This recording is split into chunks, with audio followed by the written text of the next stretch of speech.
ये देश है हमारा में। जेंजी के युवाओं जागो, पुनः नया युग आया है। भारत मां की शक्ति जगी है, धर्म ध्वजा लहराया। हिंदुइज्म की जो इन्होंने बर्बादी की है, अब जो इन्होंने जहर घोला है, अब हिंदुइज्म पूरे दुनिया में बदनाम हो रहा है। बिरयानी खा के फोटो आ रहा है, मुस्कुरा रहे हैं, पहलगाम भूल गए। गज भर की जबान निकालने वाले आदमी से पूछिए कि किसकी पार्टी ने लखनऊ, फैजाबाद और वाराणसी की अदालतों में आतंकवादियों से एफआईआर वापस नहीं दी। 5 मिनट टुकड़े गए, इनको नॉन स्टॉप मिला। नहीं, आपने तो बोला ही। भाई देखो, साबित हो गया कौन टुकड़े गए। ये बदतमीज लोग आके मारा जो था उसने ले लिया।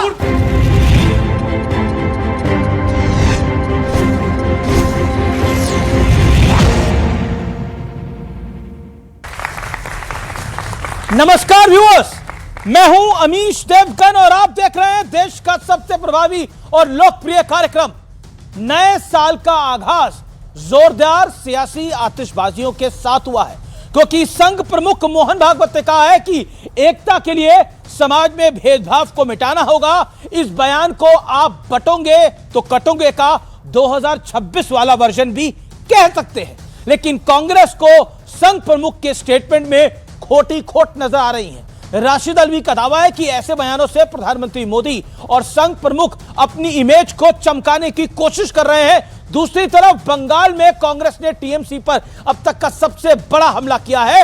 अधीर रंजन चौधरी ने आरोप लगाया है कि ममता बनर्जी वहां वोटों की लूट कराती है, डकैती कराती है। लेकिन आज का बड़ा सवाल है कि देश की बहुसंख्यक आबादी अगर एकजुट हुई तो इससे किसका नफा और किसका नुकसान होगा। तो यह देश है हमारा के आज के वीकेंड एडिशन में आपका स्वागत है। जोरदार तालियों के साथ आपका अभिनंदन है। साल के पहले यह देश है हमारा में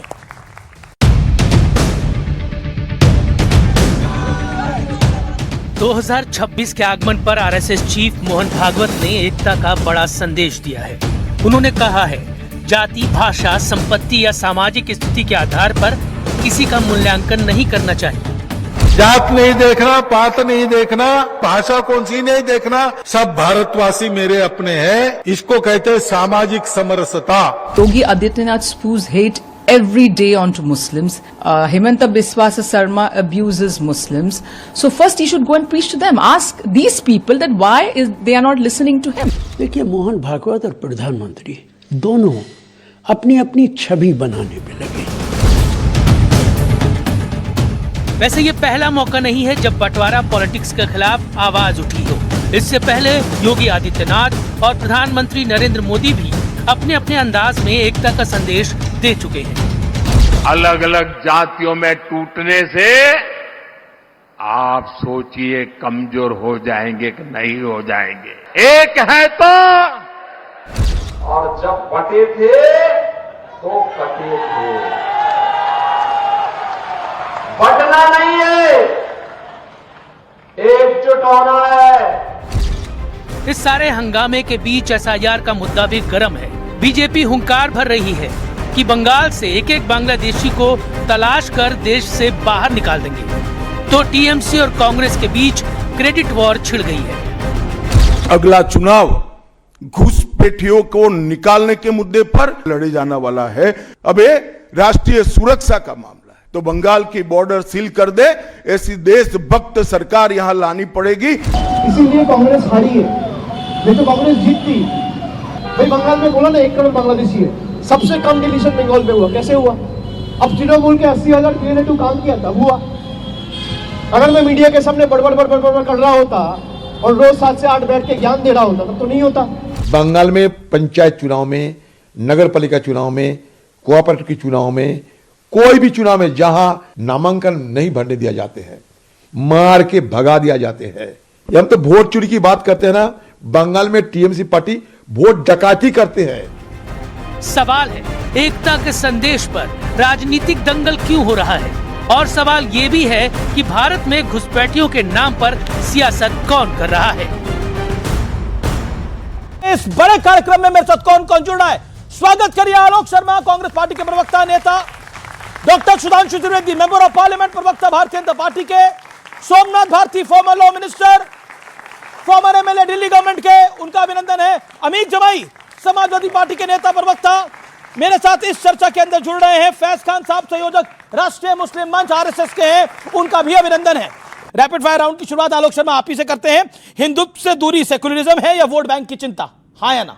हिंदुत्व से किसी की दूरी नहीं। ओके, दूसरा सवाल, को राजनीति में नहीं घसीटना चाहिए। क्या बंगाल में ममता बनर्जी वोटों की डकैती कराती है, हाँ या ना? वोटों की चोरी होती है। ओके, बंगाल में, ओके आप मानते हैं। ओके, पूरे देश में ओके, मैं बंगाल की बात कर रहा था, मैंने बंगाल का सवाल पूछा, वो नहीं पूछोगे। ओके ओके, मैं आता हूं अमीक जमाई आपके पास। बांग्लादेश में हिंदुओं के मामले में नेताओं की चुप्पी सही है या फिर गलत? गलत नहीं, सही है या गलत है, हाँ या ना? गुनाहे अजीम है, क्रिमिनल्स में नाम लिखा जाएगा। ओके, क्या देश में का मुसलमान धैर्य से काम ले रहा है, नहीं तो दंगा हो सकता है, इस बात से आप सहमत हैं? नहीं, हमारे देश में सभी के सब शांतिप्रिय लोग हैं, मोहब्बत से रहते हैं। सोमनाथ भारती, क्या हिंदुत्व और हिंदू दो अलग हैं या एक है, हाँ या ना? देखिए, हिंदू और हिंदुत्व दोनों प्राइवेट अफेयर है। मैं कह रहा हूं राजनीति नहीं होनी चाहिए। ओके, पर इसको बेडरूम अफेयर मत बोलिएगा। ओके, बंगाल में एसआईआर की प्रक्रिया सही तरीके से हुई है या गलत तरीके से? बंगाल में एसआईआर की प्रक्रिया सही तरीके से हुई है, गलत तरीके से? वहां पहुंच गया है, मुझे समझ के मतलब समझ में नहीं आ रहा कि हो क्या रहा है ये। अच्छा, आपको समझ में नहीं, बॉर्डर इनका उनके पास है। ठीक है, क्योंकि बंगाल में अमित शाह के पास बॉर्डर है, इसलिए आपको समझ में नहीं आ रहा, और वहां से बांग्लादेशी आ रहे हैं। Okay okay okay, Sudhanshu Trivedi, जातिगत जनगणना से हिंदुत्व मजबूत होगा या कमजोर, हाँ या ना? देखिए, अगर जातियों की पहचान, जातियों का सम्मान, जातियों का उत्थान, तो सब मिलकर ऊपर उठेंगे, मगर इनका उद्देश्य है जातियों में घमासान। घमासान से कमजोर होगा। वैसे एक मैं अलग बता दूं, ये कहते वोट चोरी हो गई। बच्चों, बंगाल में कितनी कांग्रेस की सीट है? 0 वाला कहेगा कि मेरी चोरी हो गई। ओके ओके, हिंदू एकता का संदेश बीजेपी और आरएसएस के लिए फायदेमंद है? हिंदू एकता का संदेश बीजेपी और आरएसएस का एजेंडा है, हाँ या ना? यह भारत का एजेंडा है। संपूर्ण भारत के लिए यदि कोई एक गारंटी है जिसमें भारत की श्रेष्ठतम मूल्यों से लेकर और विश्व के लिए सबसे बड़ा जो संदेश है वो हिंदुत्व में है। इसीलिए मैं कह दूं, भारत राइज करने जा रहा है वर्ल्ड में, not to dominate but to motivate. Bangladesh में हिंदुओं को मारना, क्या आपको लगता है भारत में देश की राजनीति में उबाल है, हाँ या ना? देश की राजनीति में उबाल है, व्यक्तिगत रूप से मेरे मन में भी बहुत उबाल है, और देश की 140 करोड़ जनता की भावना को ध्यान में रखते हुए बांग्लादेश पर कठोर कार्रवाई। हिंदू बहुसंख्यक अगर होगा तो देश में सेकुलरिज्म की वही गारंटी है, हाँ या ना? हिंदू बहुसंख्यक है तभी इस्लाम के तमाम फिरके भारत में सुरक्षित हैं, ईसाइयों के तमाम फिरके भारत में सुरक्षित हैं। हिंदुइज्म की जो इन्होंने बर्बादी की है, अब जो इन्होंने जहर घोला है, अब हिंदुइज्म पूरे दुनिया में बदनाम हो रहा है। क्या बात कर रहे हैं? कुछ भी दे रहे हैं, क्या बात कर रहे हैं? हिंदुइज्म बदनाम हो रहा है? जो क्रिश्चियन फैज खान, मुस्लिम कंट्रियों ने सबसे ज्यादा प्रधानमंत्री नरेंद्र मोदी जी का सम्मान किया, और फिर कह रहा हूं, जॉर्डन के जो डायरेक्ट आपको लगता है हिंदुइज्म बदनाम हो रहा है पूरी दुनिया में? कितने लोग सहमत है इससे? हाथ खड़ा करें। अरे जी, हिंदू, आप कुछ कहना चाहते हैं इसमें? कोई कुछ कहना चाहता है? हिंदुइज्म बदनाम हो रहा है पूरी दुनिया में? गलत बढ़ रहा है, खड़े होके बोलिए। हिंदुस्तान और बढ़ गया है जब से मोदी सरकार आई है, तो इतना ज्यादा लोग जानने लगे हैं। तो नहीं हो रहा? बिल्कुल भी नहीं। आपको क्या लगता है? खड़े होके बोलिए। बल्कि अब हमारे बच्चों को भी सनातन धर्म के बारे में पता है। ओके, आपको क्या लगता है? और कोई कुछ बोलना चाहता है? ओके ओके, मुझे लगता है कि हमारी डेमोक्रेसी और ज्यादा स्ट्रांग हो रही है अब इससे, हिंदुत्व से। अच्छा, आपको कुछ लगता है? सर, जब से खड़े होके। सर, जब से बीजेपी सरकार आई है, हिंदुइज्म को आगे तक चलने के लिए और पावर मिली है सर। ओके, हिंदुइज्म को पावर मिली। और कोई कुछ बोलना चाहता है इस विषय के ऊपर? जी। जब हम बच्चे थे, आप लोगों की उम्र के थे, शायद उससे भी छोटे रहे होंगे, राम मंदिर आंदोलन के समय कहा जाता था अगर राम मंदिर बन गया तो मिडिल ईस्ट के देश पेट्रोल देना बंद कर देंगे। आज भव्य राम मंदिर भी बना है, और मिडिल ईस्ट के साथ India middle east Europe corridor भी बन रहा है, और अबू धाबी में भी मंदिर बन रहा है। इसीलिए मैं कहना चाहता हूं, जेन ज़ी के युवाओं जागो, पुनः नया युग आया है, भारत मां की शक्ति जगी है, धर्म ध्वजा लहराया। सुधांशु जी, कांग्रेस का मानना है कि सारी नफरत तो आप ही फैलाते हैं, आपसे मेरा ताल्लुक यह है कि आपकी पार्टी के नेता फैलाते हैं, और फिर भागवत जी ज्ञान दे रहे हैं, मोदी जी ज्ञान दे रहे हैं। पॉइंटेड सवाल है। हम तो जो प्रधानमंत्री मोदी जी ने कहा है, सबका साथ सबका विकास, सबका विश्वास सबका प्रयास, उसमें साथ में रहते हैं, और किसी सरकारी योजना में किसी को देने में किसी प्रकार की कोई कमी नहीं रखी है। और भले ही कोई वोट दे या ना दे, हेमंता विश्व शर्मा जी ने यहां तक कह दिया कि लोगों ने मुझसे कहा कि मैं किडनी दे दूंगा, वोट नहीं दूंगा। ठीक है, फिर भी उनको दिया जा रहा है। मुझसे ज्यादा इससे ज्यादा उदारता नहीं हो सकती। मगर वो लोग हमसे कह रहे हैं कि हम लोग समरसता की बात नहीं करते हैं, जिनके लिए ओसामा जी थे, हाफिज साहब था, याकूब मेनन की जुडिशियल किलिंग हुई थी, अफजल हालात का मारा था, इशरत जहां बेटी थी, जाकिर नायक शांति का मसीहा था, भारत का सेना अध्यक्ष सड़क छाप गुंडा था, हैं? वो लोग आकर हमसे ये कह रहे हैं कि उनसे हमें शांति का, सौहार्द का पाठ पढ़ाना चाहिए और भारत तेरे टुकड़े होंगे। इंशाअल्लाह वाले लोग भटके हुए नौजवान थे, वो तो एक सेकुलर ब्रिगेड थी, उसमें ऐसी कौन सी बात है। और सरतन से जुदा का नारा तो एक सुंदर सेकुलर संगीत था, इसलिए उसका विरोध करने की कोई आवश्यकता नहीं थी। इसको देखकर हमें पंचतंत्र की वो कहानी याद आती, मैं कैविएट लगा कह रहा हूं, किसी को व्यक्तिगत नहीं कर रहा हूं, जिसे कहते हैं रंगा हुआ सियार। वो जब अपना भेष बदल के आता है और प्रवचन देने लगता है तो सबको पता है कि कौन क्या करने आया। आज मैं हिंदू समाज से यह कहना चाहता हूं जी जी जी कि रामायण की कथा याद रखिए। जब सीता माता का हरण करने के लिए रावण आया था तो राक्षसी वेश में नहीं आया था, अपने असली वेश में नहीं आया था, साधु का वेश धर के आया था। तो आज भी बहुत सी ऐसी शक्तियां हैं जिनके अंदर कुछ और है और बाहर कुछ और, मतलब अंदर से कुछ और बाहर से कुछ और नजर आते हैं। बाखुदा शक्ल से आगे आप खुद समझ पाते हैं। ओके ओके जी जी जी। आलोक शर्मा, मोहन भागवत साहब को मैं कोट कर रहा हूं। मोहन भागवत कहते हैं जिस इलाके में आप रहते हैं वहां हिंदुओं को अपना आपके दोस्त होना चाहिए। हम सभी हिंदुओं को एक मानते हैं। दुनिया हिंदुओं के बीच जाति, भाषा, क्षेत्र और संप्रदाय के आधार पर देखती है। दुनिया जिनके बीच अंतर करती है, आपके उन सभी लोग दोस्त होने चाहिए। वो कहते हैं हिंदुओं में एकता जरूरी है और यही सेकुलरिज्म की सच्ची गारंटी है। सबसे पहले तो सभी को नववर्ष आया है, सबको बहुत बहुत शुभकामनाएं। लेकिन केवल हिंदुओं में एकता क्यों हो, क्या भारतीयों में एकता नहीं होनी चाहिए? मोहन भागवत जी को थोड़ी सी भी लज्जा नहीं आती, केवल एक वर्ग की बात करते हैं वो। क्या भारतीयों में एकता रहे, ये एक बयान नहीं आना चाहिए था? आपने कहा कि 2026 का ट्रेलर आ गया है और विजन पता नहीं क्या क्या चला रहे हैं अब टीवी पे। बड़ा दुर्भाग्यपूर्ण है कि अगर यही ट्रेलर है कि जो पिछले 70-80 साल 100 साल से करते आ रहे हैं वही अगले साल भी करेंगे, डिवाइड एंड रूल, हिंदू और मुसलमान, तो ये ट्रेलर आने वाली युवा पीढ़ी के लिए खतरनाक है। इन्होंने बिल्कुल सही कहा कि कुछ लोग साधु के वेश में आते हैं। अब चुनाव से पहले कौन साधु के वेश में आता है वो पूरा देश जानता है। कभी किसी गुफा में जाके बैठ जाओ, किसी मंदिर में जाके माला लेके, और कभी कहीं पूरा देश जानता है कौन साधु के वेश में जाता है, जो अपनी एंटायर पॉलिटिकल साइंस की डिग्री भी नहीं दिखाता है, पीएम केयर फंड का हिसाब भी नहीं देता है, तो पूरा देश जानता है। और उसके बाद जब चुनाव में जाता है तो फिर 80-20 की बात करता है, शमशान कब्रिस्तान की बात करता है, रामजादे हरामजादे की बात करता है, ज्यादा बच्चे वाले और भैंस खोल ले जाएंगे, मुजरा और मंगलसूत्र छीन ले जाएंगे, फिर उसकी बात करता है। तो सुधांशु भाई की बात पर मैं मोहर लगाता हूं कि ऐसे लोगों से सतर्क रहना चाहिए। देश में हिंदू जब तक बहुसंख्यक है, भारत तभी तक सेकुलर है और यहां पर लोकतंत्र है। देखिए आदरणीय, आप एग्री करते हैं इस बात से? हाँ या ना? मैं इससे एग्री नहीं करता हूं। समाजवादी पार्टी ये समझती है कि डॉक्टर मोहन भागवत जी को हर दिन बयानबाजी नहीं करना चाहिए। अगर उनकी बयानबाजी से, जैसे पहले आरएसएस का एक कंट्रोल भारतीय जनता पार्टी पे हुआ करता था, प्रधानमंत्री पे हुआ करता था, मुख्यमंत्रियों पे हुआ करता था, तो भाई तब तो कोई बात कहने का आपका मंशा था। आप बुजुर्ग हैं, सेहतमंद रहें, नए साल में अल्लाह ईश्वर आपको और थोड़ा उम्र दे दे, आपकी बात का कोई मानने वाला नहीं है। हमारे कांग्रेस के सीनियर वरिष्ठ प्रवक्ता भाई ने सब बता दिया है। हम आपसे ये कहना चाह रहे हैं कि आरएसएस की बीजेपी अब सुनती नहीं है। आरएसएस प्रधानमंत्री दफ्तर का गुलाम दफ्तर है, कार्यालय है। आप क्या सुनना चाहते हैं? जब जिस देश में धर्म आधारित राज्य बनेगा, धर्मांता के नाम पे जब कोई भी देश खड़ा होगा, जैसे पाकिस्तान खड़ा हुआ, भारत तो कभी नहीं खड़ा हुआ धर्मांता के नाम पर। भारत को ले जाना चाहते हैं हुआ धर्म के नाम पर। पाकिस्तान, अफगानिस्तान, बांग्लादेश, भारत का विभाजन धर्म के नाम पे हुआ। भारत कभी धर्म के नाम पे नहीं खड़ा था। बीजेपी भारतीय कभी धर्म की बात नहीं करते। जिस रास्ते पर बीजेपी आरएसएस भारत को ले जाना चाहती है, जिस रास्ते पर बांग्लादेश आगे बढ़ रहा है, भारतवर्ष में धार्मिक उन्माद होता तो 800 साल मुगल राज करके नहीं जाते। महाराज 200 साल महाराज बोलने न देंगे, आपका एजेंडा खराब रहा, बोलेंगे एजेंडा नहीं, सवाल। बांग्लादेश धर्म आधारित राज पर आज जैसे खड़ा हो रहा है, तो जिस देश में भी धर्म आधारित राज बनेगा, सबसे पहले वहां के माइनॉरिटी पर हमला होगा। Okay, you made your point. हमारा विदेश मंत्री ढाका में क्या कर रहा था?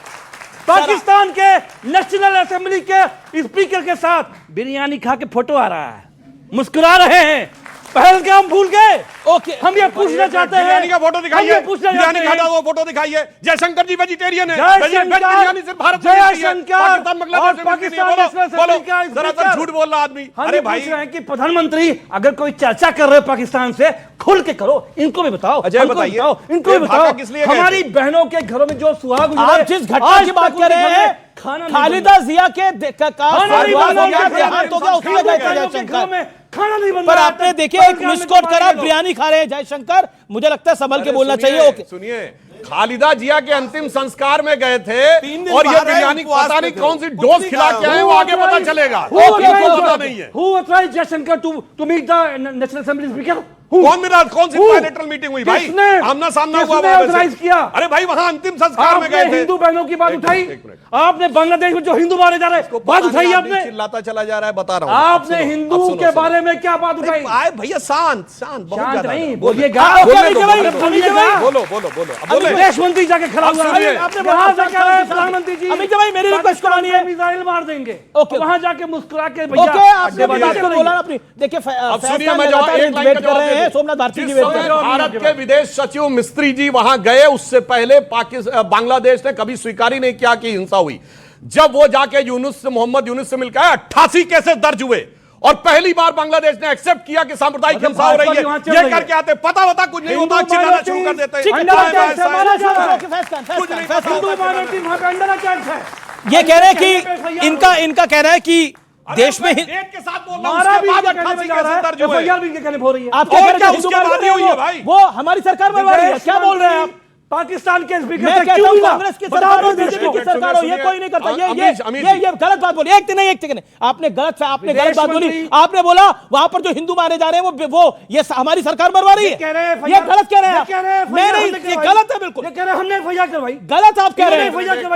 ये गलत बात आप कह रहे हैं। चाहे कांग्रेस की सरकार रही हो, चाहे बीजेपी की सरकार रही हो, चाहे तीसरी पार्टी की सरकार रही हो, कोई वहां पर ये नहीं बोलने दूंगा। अमीश एक लाइन, गज भर की जबान निकालने वाले आदमी से पूछिए कि किसकी पार्टी ने लखनऊ, फैजाबाद और वाराणसी की अदालतों में आतंकवादियों से एफआईआर वापस नहीं दी।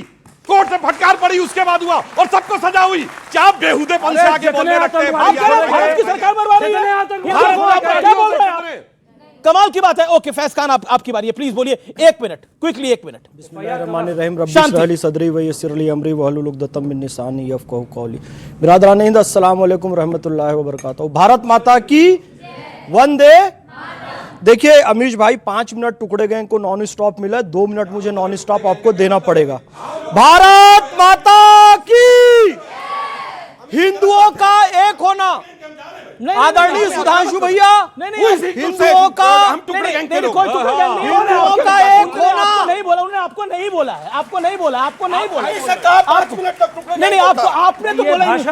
ये जो फ्रिंज ग्रुप है बीजेपी आरएसएस, भाई देखो साबित हो गया, कौन टुकड़े गए? किसी का नाम लिया, किसी का नाम लिया। अच्छा ठीक है, किसी का नाम लिया। चलिए प्लीज शांति। आइए, ओके, आप अपनी बात को रखिए जनाब, और मैं सीधा बोल रहा हूं, आप अपनी बात को रखिए। मैं सीधा अपनी बात को रखूंगा और मैं डिबेट की मर्यादा को रखते हुए बिलो द बेल्ट ही करूंगा। जो भी करूंगा मैं विश्वास दिलाता हूं, लेकिन हमारी परंपरा यह है कि बिलो द बेल्ट मारने के लिए भगवान श्री कृष्ण ने भी कहा था भीम को, और बिलो द बेल्ट ही कमजोर था इनका, इसलिए वो खत्म हो गए। किसका? दुर्योधन का। तो हम बिलो द बेल्ट ही रखेंगे। तुम्हारी कमजोरी तुम्हें मार डालेगी, ध्यान रखना। टूटने के लिए सितारा काफी होता है और समझदार के लिए बस एक इशारा काफी होता है। अब मेरी बात सुनिए, मैं एक मुसलमान हूं और भारतीय मुसलमानों की छवि आप लोगों ने यह बनाई है कि वो बम बांधकर फट जाए, आतंकवाद की बात बोले, वो कहे सर तन से जुदा, तब उसे मुसलमान मानेंगे। जब एक मुसलमान कहता है भारत माता की जय, जब एक मुसलमान कहता है वंदे मातरम, जब एक मुसलमान कहता है मैं टुकड़े गैंग में शामिल नहीं होऊंगा, मैं अखंड भारत की बात करूंगा, तो आपकी दृष्टि में मुसलमानों की तो बात ही नहीं हो रही। आपने डायरेक्शन ही दूसरी घुमा ली है। मोहन भागवत जी ने जो बात कही है, मोहन भागवत जी का स्टेटमेंट कि हिंदू जब तक बहुसंख्यक है, सुनिए, तब तक मुसलमानों के तमाम फिरके और ईसाइयों के तमाम फिरके भारत में सुरक्षित हैं। शिया और सुन्नी के नाम पर पूरी दुनिया में मुसलमान आपस में कत्लेआम करते हैं। प्रोटेस्टेंट, कैरिज्मेटिक, कैथोलिक के नाम पर सबसे ज्यादा कत्लेआम दुनिया में हुआ है। लेकिन याद रखिए, शिया, सुन्नी, अहमदिया, देवबंदी, बरेलवी सब सुरक्षित है तो केवल भारत में सुरक्षित है, क्योंकि हिंदू बहुसंख्यक हैं। सोमनाथ भारती जी, देखिए, पहले तो ये मैं गुजारिश करूंगा माननीय सुधांशु जी से कि स्वयंसेवक संघ के अंदर एक ऐसा विंग बनाए जिसका हेड इनको बनाए। यही है बहुत जरूरी है। राष्ट्रीय मुस्लिम मंच है, बहुत जरूरी है, से जुड़ा हुआ राष्ट्रीय मुस्लिम मंच है, राष्ट्रवादी मुस्लिम। और मुश्किल क्या है कि देखिए, अभी तक मैं बड़े आसानी से शांतिपूर्वक सुन रहा था सबको। जो बच्चे यहाँ बैठे हुए हैं, जो नौजवान मेरे साथी बैठे हुए हैं, इनके फ्यूचर का, इनके शिक्षा का, इनके सुविधाओं का कहाँ चर्चा हो रहा है?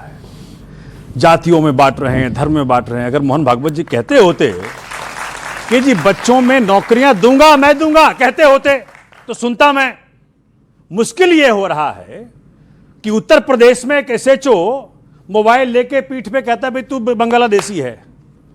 उसका मोबाइल में कह रहा है कि मेरा मोबाइल मापता है सिटीजनशिप। अगर इस प्रकार की मूर्खता इस देश में पनपाई जा रही है, इसलिए पनपाई जा रही है कि हम लोग मूर्ख बन रहे हैं धर्म के आधार पे। धर्म हमारा जाति मामला है, हमारा बेडरूम अफेयर है, किसी को हक नहीं है। सरकारों का दायित्व यह है कि जी जाति मामला तो धर्म, मैंने सुना था बेडरूम अफेयर है धर्म, ये पहली बार सुन रहा हूं। बेडरूम अफेयर कहने का मतलब यह है कि कितना प्राइवेट अफेयर है मेरा। इसके अंदर सरकारों का कोई औचित्य नहीं बनता कि उसके अंदर इंटरफेयर करें। आप देखें, मतलब वहां इंदौर के अंदर कितने बच्चे मर गए, कितने लोगों की डेथ हो गई गंदे पानी से, और क्या कह रहे हैं वहां के मंत्री? घंटा पॉलिटिक्स कर रहे हैं, घंटा बोल रहे हैं। आप सोचिए, इस देश के अंदर मीडिया की यह औकात हो गई, एक सच्चा जर्नलिस्ट उसको क्वेश्चन करता है मंत्री को, कैलाश विजयवर्गीय साहब को, और वो घंटा बोलता है, उसके बाद चैनल डिलीट कर देता है। तो क्या करेगा पत्रकार? चूंकि हमने बीजेपी को खुला छूट दे दिया है, धर्म के नाम पे हमको मूर्ख बनाते रहो और अपना उल्लू सीधा करते रहो। ठीक है, देखिए, एक धर्म के लिए धर्म घर के अंदर का अफेयर है और दूसरे के लिए सड़क पे पत्थर फेंकते हुए का अफेयर है। और दूसरे के लिए क्या है कि सड़क के ऊपर ही सारी धार्मिक वो होती है प्रक्रिया, और कभी भी मतलब वो बाहर निकलेगा एक धर्म स्थल से पत्थरबाजी करते हुए, इंस्पेक्टर अयूब पंडित जैसे लोगों को मार वार भी देगा श्रीनगर में, तो वो कोई अफेयर नहीं होता। That's all together a different thing.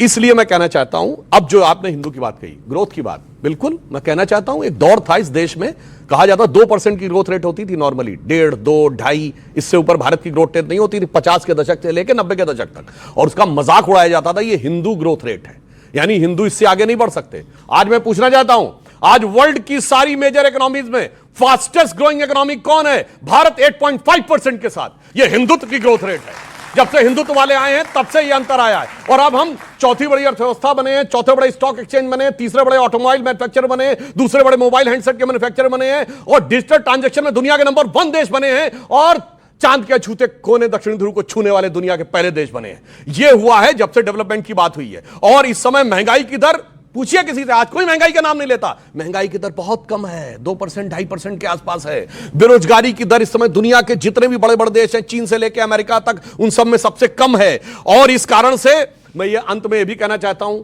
Future में हिंदुत्व का क्या रोल है। आज मैं बच्चों से कहना चाहता हूं, सबसे ज्यादा किस चीज का क्वेश्चन पूछते हो? एआई से जाके पूछते हो ना, और एआई में सबसे ज्यादा यूज होने वाला प्लेटफॉर्म चैट जीपीटी है। चैट जीपीटी के ओनर सैम ऑल्टमैन से पूछा गया कि साहब कौन सा ऐसा क्वेश्चन है जो आपको लगता है एआई के पास जिसका जवाब नहीं है पर शायद आपके पास है। You know what was the reply off Sam Altman? उसने कहा था absolute equivalence of Atman and ब्राह्मण। आत्मा और ब्रह्म में एब्सोल्यूट इक्विवेलेंस है, ये उत्तर एआई के पास नहीं है, मुझे पता है। ये वही है जो आदि शंकराचार्य ने कहा था, जीवो ब्रह्म नापरा।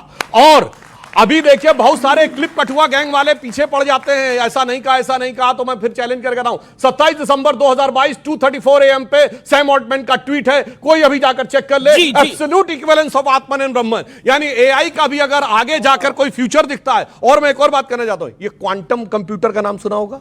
क्वांटम की खोज किसने की? मैक्स प्लैंक ने। मैक्स प्लैंक का 25 जनवरी 1931 को 1925 को ऑब्जर्वर में दिया गया इंटरव्यू है, जिसमें उसने कहा है कि रियल जो है consciousness is primary and the matter and energy are the derivative.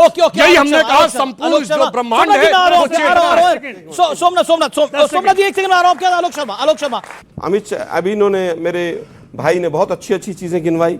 इन्होंने ये भी बताया कि 35 रुपए में पेट्रोल मिल रहा है, इन्होंने ये भी बताया कि 40 रुपए का डॉलर मिल रहा है। ये बताना भूल गए, मैं बता देता हूं। 91 रुपए 92 रुपए पे डॉलर हो गया। वो तमाम पत्रकार बड़े बड़े ट्वीट्स करते थे। देश के प्रधानमंत्री जो आज हैं वो क्या क्या ट्वीट करते थे कि सरकार की नाक गिर गई, सरकार का सर गिर गया, सरकार का ताज गिर गया, पता नहीं कौन कौन से ट्वीट थे। आज एनसीआरबी के आंकड़े मोदी जी पढ़ लीजिए एक बार जरा, महिलाओं पर अत्याचार कितना बड़ा है। कुलदीप सेंगर को आज बीजेपी की कार्यकर्ता एमएलए रही हुई वो सड़कों पर खड़ी होकर कह रही है कि कुलदीप सेंगर का बचाव होना चाहिए, इन पर चर्चा नहीं होनी चाहिए। फला डेट को क्या ट्वीट हुआ था। अरे भाई हमें क्या लेना देना भाई, आज देश की क्या हालत है उस पर बात कर लो ना। AQI पर कोई बयान नहीं आएगा, मोदी जी का कोई ट्वीट नहीं आएगा। बांग्लादेश के ऊपर बार बार तमाम हिंदू संगठन, हिंदू मुसलमान अपने देश में करेंगे। अरे भाई सरकार नाकाम है। हमारा पड़ोसी देश अगर पाकिस्तान, तुर्की, चीन और अमेरिका के कब्जे में चला गया और हमारी सरकार आंख बंद करके बैठ के देखती रही और अपने और उल्टा अपने घर में हिंदू मुसलमान का बखेड़ा खड़ा कर रहे हो आप, मतलब कितना दुर्भाग्यपूर्ण है। पर हिंदू मुसलमान का बखेड़ा तो 1947 से खड़ा है इस देश के अंदर जब बंटवारा हुआ। तो बंद नहीं होना चाहिए वो। नहीं तो अब बताइए कैसे बंद होगा? 1990 में कश्मीरी हिंदुओं का पलायन हुआ, कैसे बंद होगा? यही तो दिक्कत है। क्या दिक्कत है? दिक्कत ये है जो 1947, एक मिनट सुनिए ना, 1947 में जो हुआ था वो आज भी होना चाहिए। आप ये कह रहे हैं नहीं होना चाहिए, नहीं होना चाहिए। क्यों हो रहे हैं? 1990 में हुआ। अरे भाई क्यों हो रहा है फिर देश में? होते रहा, 1990 में भी हुआ। अरे भाई 90 में जो, मैं फिर कहूंगा जो 90 में हुआ वो आज भी होना चाहिए। पूरे देश को मुद्दे से डाइवर्ट करो, ठीक है। ट्रंप के सामने सरेंडर कर दो, आधा घंटे पहले वो कह दे कि मैं सीज फायर कर रहा हूं, जवाब देता हूं। उसके ऊपर एक आपको लगता है ट्रंप ने सरेंडर कराया था? बिल्कुल ट्रंप ने सरेंडर कराया, मोदी जी को सरकार को डील हो जानी चाहिए। डील तो आज तक नहीं हुई। अरे भाई एक मिनट कह रहा था डील के लिए हुआ, बीच में मत बोलिए। मैं, आपने बहुत अच्छा सवाल पूछा, मुझे डील भी नहीं हुई। अमित जी मुझे केवल ये बता दीजिए कि भाई वो आधा घंटे उस पहले उसको किसने लीक कर दिया? फिर विदेश मंत्री ने लीक किया। ओके, सुधांशु त्रिवेदी बताइए ना भाई, पाकिस्तान ने, भाई पाकिस्तान ने लीक किया क्योंकि पाकिस्तान को तो पता था कि हम ये तो मोदी जी क्यों नहीं कहते इस बात को कि ट्रंप का कोई लेना देना नहीं? अब मैं पॉइंट बाय पॉइंट जवाब दूंगा और मैं अपेक्षा करूंगा जैसे शांति से मैंने सुना, चाहे आपको जैसा भी लगा, आपने जो बोला हम क्यों देश को हिंदू मुसलमान में कौन बांट रहा है? कौन कह रहा है कांग्रेस मतलब मुसलमान, मुसलमान मतलब Congress? Revanth Reddy chief minister of Telangana Congress party के, हिंदू मुसलमान हम कर रहे हैं। ये बताइए बाबरी मस्जिद कौन बना रहा है? हुमायूं कबीर जो टीएमसी का नेता था। और क्या बोल रहा है? अयोध्या में हम इसलिए नहीं बना सकते क्योंकि वहां पर मुसलमानों की संख्या कम है, मुर्शिदाबाद में हिंदू मुस्लिम मेजॉरिटी में, इसलिए बनाएंगे। अब इससे अर्थ समझिए। और उसके सब मुंह के ऊपर टेप लगा के बैठे हुए हैं। इस पे कौन बोल रहा है, कौन हिंदू मुसलमान कर रहा है? हम कर रहे हैं। और रही बात इसकी, जो तब हुआ 47 का, हम तो भूलने तैयार है। क्यों? आसिम मुनीर का देखा नहीं था वो वीडियो? कौन कह रहा है? आसिम मुनीर, पाकिस्तान का आर्मी चीफ, कि हिंदू मुस्लिम दो कौमें हैं और हम उनके साथ नहीं रह सकते थे इसलिए। और उसने आगे बोला कलमे की बुनियाद पे दुनिया में 2 ही रियासतें बनी, एक मदीना और एक पाकिस्तान। और उसके बाद बोलिए, उसके बाद उनके लोगों ने हिंदू मुस्लिम पूछ पूछ के मारा, मगर उसके बाद इनको लगता हिंदू मुसलमान हम कर रहे हैं। अरे भाई मैं पूछ रहा हूं, आसिम मुनीर को इतना कवर फायर क्यों दे रहे हो? मैं कहना चाहता हूं, अगर मुस्लिम ने इकबालिया बयान कर लिया तो उसको डिफेंड क्यों कर रहे हो? पाकिस्तान के आर्मी चीफ को कवर फायर क्यों दे रहे हो? वो ऐलानिया कह रहा है ये हिंदू मुसलमान का मामला है। अच्छा, ठीक और है, उसके बाद ये मानने को तैयार नहीं है। ये बहुत सारी बातें बोली। अभी हमने पॉइंट 91 पेट्रोल। अब आइए 10 साल में पेट्रोल कितना बढ़ा? 2004 में पेट्रोल था 37 रुपए, जाके चेक करिए। जब हम आए तो पेट्रोल था 65 रुपए। कितना बढ़ा? लगभग 60%। और अब जो 200%, 67 था। अब पेट्रोल कितने का है? 94-95। कितना बढ़ा? 60%। तो जब 10 साल में देखेंगे तब आप उसके अनुसार देखेंगे ना कि कौन सा पेट्रोल कितना बढ़ा। अब एक और बात मैं कहना चाहता हूं, देखिए इन्होंने कहा कि आरएसएस को तो एकदम वो कर दिया है। ए भाई, फिर राहुल गांधी कहा जाके लंकावी से लेके कोलंबिया से लेके जर्मनी तक बोलते हैं कि आरएसएस ही सब कुछ रन कर रहा है, आरएसएस भारत के। भाई राहुल गांधी सही है, आप ये बता दीजिए। ओके, राहुल गांधी का आरोप सही है, आप ये बता दीजिए। बार-बार कह रहे हैं, मैं फिर ऑडियंस के पास भी आ रहा हूं। 30 सेकंड में बार-बार कह रहे हैं धर्म पे राजनीति कौन करता है? सुनिए, मैं बताना चाहता हूं, राहुल गांधी जी ने शपथ 2024 में ईश्वर के नाम की नहीं ली, जबकि 2014 और 19 में लिया था।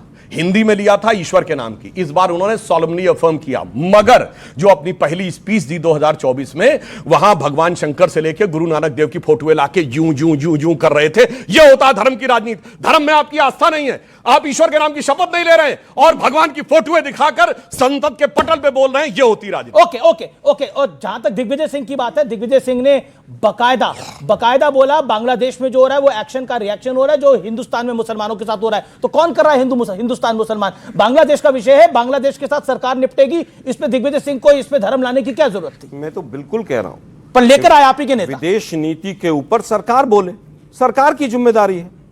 ये छुटभइये हिंदू संगठन उठ के यहां पर देश को हिंदू मुसलमान में क्यों बांटते? दिग्विजय सिंह छुटभइये हैं? मैं हिंदू संगठनों की बात कर रहा हूं। दिग्विजय सिंह कौन है? बड़े नेता है ना, 2 बारी के सीएम है। देखिए मैं फिर कहूंगा, 4 बारी के एमपी हैं। फिर कहूंगा, अगर यहां पर कोई चीज गलत हो रही है और वो दूसरे देश में भी गलत दूसरे रूप में हो रही है तो क्या करोगे? अच्छा एक मिनट सुनिए, तो मान लिया, सुनिए भाई, मैं फिर इन्होंने भी उसको जस्टिफाई अरे भाई किया। सुनिए ना, अभी कह रहे साहब ईसाई बड़ी हिंसा करते हैं। अभी एक प्रवक्ता महोदय ने कहा था वो आपस में रोमन कैथोलिक प्रोटेस्टेंट। अरे सुनिए अभी एक हफ्ते पहले अरे प्रभु एक हफ्ते पहले क्रिसमस गया है। देश के अंदर 100 से ज्यादा जगह हिंसा, हिंदूवादी वो भगवा पहन के क्रिसमस के ट्री तोड़ दिए गए। कैनॉट प्लेस में लोगों ने क्रिसमस की सजावट नहीं की कि वो गुंडे आ जाएंगे, कोई बजरंग दल का होगा, कोई वीएचपी का होगा, कोई फलाने का नाम लेगा, कोई ढिकड़े का नाम लेगा। क्रिसमस मनाने में कैनॉट प्लेस, लाल किले में भैया शांति यही तो प्रॉब्लम है। बोलिए। अब बात आती है घुसपैठियों की। घुसपैठिए ना अमित शाह जी का पल्लू पकड़ के पीछे चलते हैं। जहां जहां चुनाव होता पहले वो झारखंड चले गए सब रामदेव के ट्रक में बैठ के, लाला रामदेव के, फिर वो दिल्ली आ गए, फिर वो बिहार चले गए, अब ये क्या है? अब वो आसाम और बांग्लादेश चले जाएंगे। भाई देश के गृह मंत्री अगर गैर जिम्मेदाराना स्टेटमेंट देंगे, एक मिनट रामदेव और ये वो हरकत, अरे भाई सुन तो लीजिए। ओके हमने 10 साल में कर दिया मेरे, मैं 40 सेकंड दूंगा आपको सोमनाथ भारती। हमने 10 साल में लगभग 90,000 घुसपैठियों को वापस भेजा। इनकी सरकार 12 साल। ओके ठीक है, ये वाजिब सवाल है। कितने भेजे? ओके घुसपैठियों के लिए आप सिर्फ बात करते हैं, वापस कितने भेजेंगे? जवाब बता दो ना संख्या। ओके जवाब दीजिए। बोलने ना दो। अरे तो आपने बोल दिया ना, इन्होंने केवल बोल लीजिए। अभी आपने बोला गृह मंत्री का जैसे ही बीजेपी आते हैं, गृह मंत्री का पल्लू पकड़ के आते हैं। अब ये पर्सनल कमेंट था कि नहीं था? पर्सनल बिल्कुल नहीं। गृह मंत्री ट्रक में जाते ही बोला, किसी के लिए पर्सनल नहीं। कैसे पत्रकार हो ये भी वापस आइए। सुनिए अमीश जी, मैं जैसे ही बताने चला कि बीजेपी के राज में केवल 5,000 भेजे गए, आप एकदम शुरू हो गया। क्या मतलब है भाई? भैया मतलब बीजेपी को कितना प्रोटेक्ट करोगे? अरे बीजेपी को मैं प्रोटेक्ट नहीं कर रहा, देश की जनता प्रोटेक्ट कर रही है। चुनाव पे चुनाव जिता रही है। बताइए, दिल्ली के अंदर आपकी सीटें नहीं आई, बिहार के अंदर आपकी सीटें नहीं आई, मैं प्रोटेक्ट कर रहा हूं। नहीं तो और मीडिया प्रोटेक्ट कर रहा है। अरे भाई इलेक्शन का अच्छा, फिर सुप्रिया सुले कह रही है कि इलेक्शन, इसी इलेक्शन कमीशन से मैं 4 बार जीती हूं। क्या करेंगे आप? मैं फिर कहूंगा। और जहां तक आप वोट चोरी की बात करें, आपके नेता कह रहे हैं कि ममता बनर्जी तो वोट की डकैती करती है। अप्रोच ओके, वोट की डकैती करती है, मैं बोलूंगा। ओके, लेकिन आप इंडिया अलायंस को एक नहीं रख पा रहे हैं, ये बड़ी बात है। एक सेकंड, ओके, आप इंडिया अलायंस को एक नहीं रख पा रहे हैं, ये बड़ी बात है, बड़ी इंपॉर्टेंट। ओके, सोमनाथ भारती में आपके पास आता हूं, आपके पास बस केवल टू दी पॉइंट। हाँ 20 सेकंड। पहली बात, कितना झूठ बोलते हैं कि 100 जगहों पे हुआ, केवल 4 केसेस रजिस्टर्ड है और जो क्रिसमस ट्री जलने वाला केवल 4 है ना सर। बात सुनिए, हुआ कितनी जगह? 4 जगह तो कैनॉट प्लेस, कैनॉट बोल रहे हैं भाई। और सुनो, 4 मौलवियों का फतवा था कि कोई क्रिसमस नहीं अटेंड करेगा मुसलमान और न्यू ईयर नहीं करेगा, उस पर चू का हमारे यहां किसी धर्माचार्य का फतवा था, मौलवियों के फतवे दिए हुए चू। और सुनो, यूरोप के तमाम शहरों में, जर्मनी से लेकर राहुल गांधी के ननिहाल इटली तक, वहां की सरकार ने ऑफिशियली कहा तमाम शहरों में कि क्रिसमस के सेलिब्रेशन न किए जाएं, क्योंकि चाकूबाजी से लेकर आतंकवाद की घटना हो सकती है, हर जगह पुलिस प्रोटेक्शन नहीं दे सकती। वो भी आरएसएस बीजेपी की वजह से हो रहा है ना। अरे भाई साहब, कितना बड़ा तुम ये चीजों को छुपाना चाहते हो, ये मैं बताना चाहता हूं। और मैं बताना चाहता हूं, और सुनिए, मैं बीच में नहीं बोला था, मुझे पता है। और कह रहे हैं, अब सुनिए, यादव समाज के सबसे बड़े जाति पे आ गए, धर्म आप जाति बिल्कुल कुछ नहीं बोले। बाबा रामदेव योग ऋषि को लाला रामदेव बोल रहे हैं। और मैं कहूंगा यादव समाज से सुनो, आप अपना स्वाभिमान देखो कहां पे जा रहा है। अभी 30 अक्टूबर को गोपाष्टमी हुई थी, लालू यादव की गोपाष्टमी में पूजा करते हुए फोटो नहीं आई, मुहर्रम के ताजिए के आगे झुकी फोटो आई, क्रिसमस की फोटो आई, हैलोवीन की फोटो आई। और ये देखिए किस ढंग से उनको अपमानित करने की कोशिश कर रहे हैं। और इसलिए लाला रामदेव लाला ही हैं। एक बार फिर कहिए। अरे भैया, ये राहुल गांधी जी पूरे देश को बेड़ा गर्क कर दिया। उनसे पूछा गया कि साहब आप 35 रुपए में पेट्रोल, बोला हट। बिल्कुल, अब आपके सामने आप क्या जवाब दिया था? मैं बोल दूं, अब सुनिए, मेरा क्या फाड़ लेगा, क्या भाई वो लाला रामदेव नहीं है। अरे भाई सुनिए ना। अच्छा ये बताइए, अच्छा मैं कह रहा हूं हिंदुओं में एकता की बात अलग, एक अलग एक बड़ा विषय हो गया, क्योंकि जिसकी बात मोहन भागवत ने बोली, लेकिन इंडिया अलायंस में क्या एकता है? सोमनाथ भारती, अब अधीर रंजन चौधरी कहते हैं वोटों की डकैती करती है ममता बनर्जी, आप बताइए। ओके बताइए, ये एकता है क्या? मैं उस पे आऊंगा। वोटों की डकैत है, मैं उस पे आऊंगा। ये बोला गया, हम तो रहमान डकैत को ही सुनते हुए आ रहे थे, धुरंधर वाले को, ये वोटों की डकैत आ गई। सुधांशु जी जानते हैं ना रहमान डकैत कौन है? एक्चुअली हमें समझा रहे थे कि कैसे कैसे किस किस, मेरे प्रश्न का जवाब मैं आऊंगा उस पर, बिल्कुल आऊंगा। किस किस ने, गूगल ने, चैट जीपीटी ने क्या क्या कहा, थोड़ी देर बच्चों से भी पूछता हूं, इस वक्त का कौन है एजुकेशन मिनिस्टर? बताइए कितनों को मालूम है?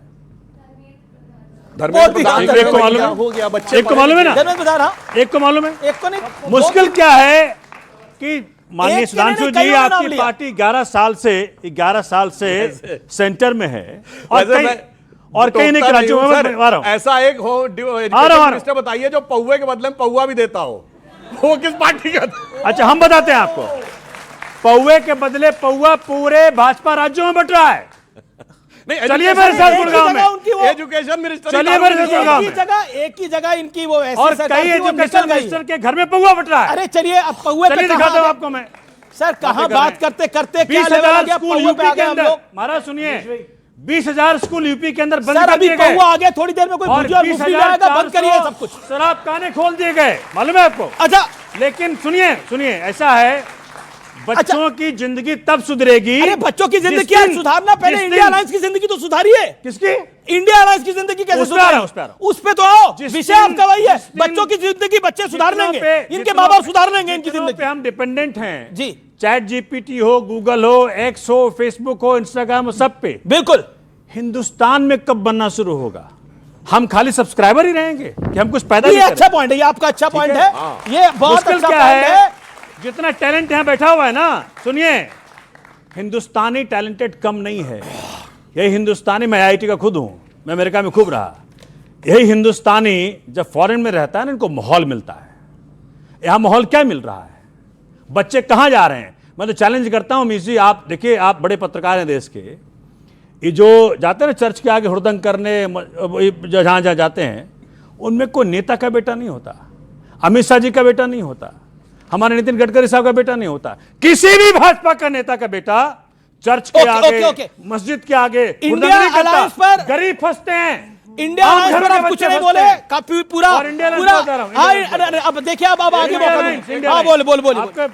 हाँ बिल्कुल, मैं आपको बताऊंगा, आऊंगा। आप चाहते हैं मैं बोलूं? हाँ बोलिए। ठीक है, देखिए, मैं नहीं चाहता, आप बोलिए। नहीं ऐसा है, सच बोलना जरूरी है। क्या है भैया कि बंगाल में इनका जो ऑब्जेक्टिव कुछ और है कांग्रेस का, वहां कांग्रेस का ऑब्जेक्टिव जीतना नहीं है। वहां कांग्रेस चाह रही कि पीछे से हाथ मिला लें, जैसे दिल्ली में मिलाया भाजपा के साथ हाथ, जैसे आम आदमी पार्टी हराने का प्रयत्न किया इन्होंने, हम पकड़ नहीं पाए उस वक्त। इन दीदी पकड़ ली हैं कि जी कांग्रेस इस बार भाजपा के साथ मिलकर टीएमसी को हराना चाहती है। आप तो कहते रहे, आप तो कह चुके हैं कि राहुल गांधी जब तक इंडिया अलायंस का नेतृत्व करेंगे, इंडिया अलायंस का कुछ नहीं होता। हमने कह दिया बात, मैं फिर से कह देता हूं, जब तक माननीय राहुल जी इंडिया अलायंस को लीड करेंगे, जब तक वो पीएम फेस बने रहेंगे, ये देश पीएम के रूप में उनको स्वीकार नहीं करता। किसको स्वीकार करेगा, उनको नहीं करेगा तो फिर? बहुत सारी चॉइस है। ओके, बहुत सारे चॉइस। एक लाइन बोल दो फिर। आलोक शर्मा, आलोक शर्मा, आपका अपना घर ठीक नहीं है, इंडिया अलायंस ठीक नहीं है, तो अब शिवसेना वहां पे कह रही है कि कांग्रेस का काम है पोस्टर लगाना, बैनर लगाना और उसके बाद चुनाव हार के चले जाना। आम आदमी पार्टी कह रही है राहुल गांधी हारने की गारंटी है अपने आप में। सोमनाथ भारती जी का अपना व्यू है, हमारा अपना व्यू है। एनडीए छोड़कर, इंडिया गठबंधन छोड़कर चले गए, वो ऑफिशियली छोड़कर चले गए, क्या ये सच नहीं है? ईडी, सीबीआई, इनकम टैक्स मुझे दे दो भाई। अगर बीजेपी के कैंडिडेट ढूंढने से भी मिल जाए तो गठबंधन तो भाड़ में गया। अगर कोई चुनाव लड़ने आ जाए, भाड़ में गया। मैं कह रहा हूं चुनाव भी लड़ने आ जाए तो। वैसे आपकी भाषा का ऐसे नहीं थे आलोक जी। नहीं, मैं फिर कहूंगा, भाड़ क्या, मैं फिर कहूंगा, भाड़ को मुहावरा है, भाड़ में जाना मुहावरा है, उससे कोई बड़ी बात नहीं। जिस देश के अंदर 5 साल तक ईडी का डायरेक्टर 5 साल तक ईडी का डायरेक्टर सुप्रीम कोर्ट कहता हो गैर कानूनी तरीके से और 99% रेड विपक्षियों के यहां हो, तो केजरीवाल जी का डर हो सकता है, क्या दिक्कत? ओके, डरे हुए हैं केजरीवाल? जवाब भैया देखो, केजरीवाल इकलौता शख्स है इसने खुल के खेला, कहा हम झुकेंगे नहीं, तो जेल मुझे भले भेज दे। मुख्यमंत्री भी तिहाड़ में भी मुख्यमंत्री जेल कौन नहीं गए हैं? सुधांशु जी को तिहाड़ में भी मुख्यमंत्री रहे, डरे नहीं। मुझे मालूम है, मुझे मालूम है कहां चोट पहुंचती है उनको। देखिए राहुल जी ने जो कॉम्प्रोमाइज किया, राहुल गांधी ने कॉम्प्रोमाइज किया नेशनल हेराल्ड केस में, किसके साथ कॉम्प्रोमाइज किया? नेशनल हेराल्ड केस में उनका अंदर जाना तय था। मोदी के साथ जी। आप कह रहे नरेंद्र मोदी के साथ राहुल गांधी ने कॉम्प्रोमाइज किया? दोनों में कॉम्प्रोमाइज क्या है? बोल रहे हैं आप प्रधानमंत्री बनते रहो, जीतते रहो, न्यायालय के ऊपर हमको जेल मत भेजना। नेशनल हेराल्ड केस जो कि बिल्कुल ओपन एंड शट केस है, उनका जाना तय था। राहुल गांधी जी ने कॉम्प्रोमाइज मोदी के साथ करा हुआ, अब इससे बड़ी बात क्या होगी? तभी दिल्ली में कहा उन्होंने हम तुम्हारे साथ हैं, आम आदमी पार्टी को हराओ।